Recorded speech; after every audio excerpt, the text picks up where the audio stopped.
ओडिशार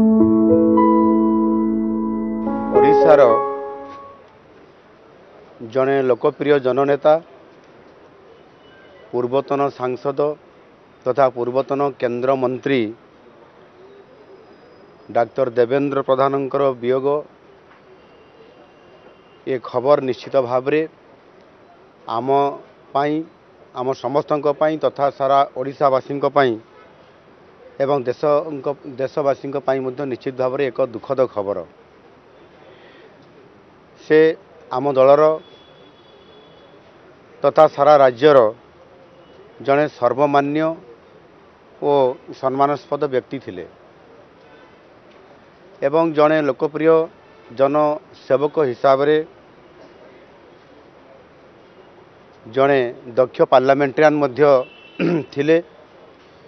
एवं 1999 मसीह 2001 मसीहा पर्यंत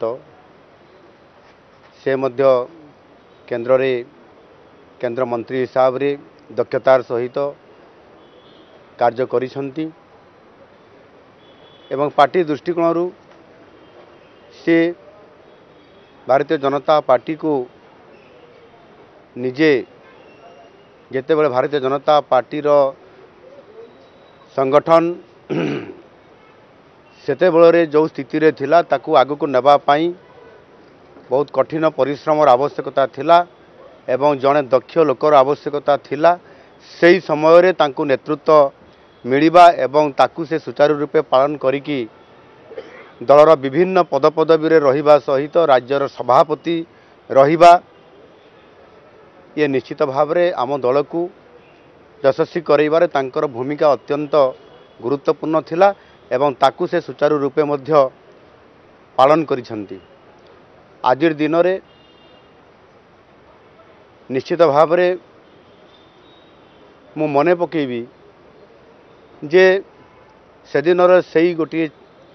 छोटिया राजनैतिक दल हिसाब रे ओडिशा प्रदेश लेवल रे जो भारतीय जनता पार्टी थिला आज एक महाद्रुम रे परिणत होकरी आज सरकार भारतीय जनता पार्टी एकुटिया करिवार से सक्षम रखिबा ये निश्चित भाव रे तांकर अवदान को सर्वाग्रे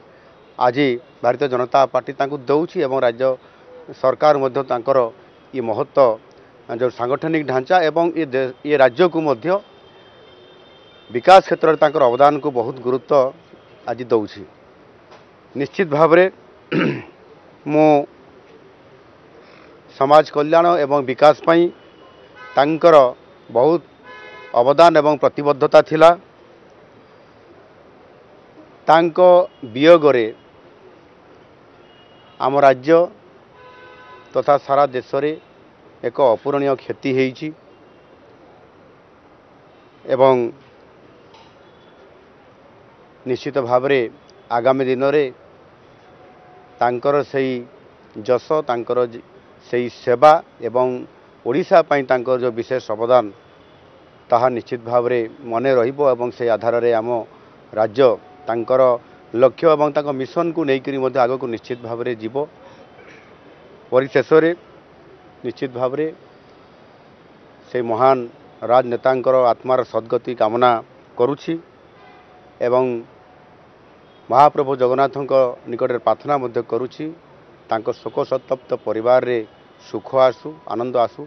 एवं धैर्यर सहित सेमाने काम करंतु एवं आम ओडिशार सेवारे पूरा परिवार मध्य लागू एवं सेमाने शक्ति जुटेई निश्चित भाव रे आगु को बढ़ंतु ये आशा निश्चित भाव करी एवं महाप्रभु जगन्नाथଙ୍କ निकटରେ प्रार्थना मध्य करुछि तांको परिवार उत्तरोत्तर उन्नति हो।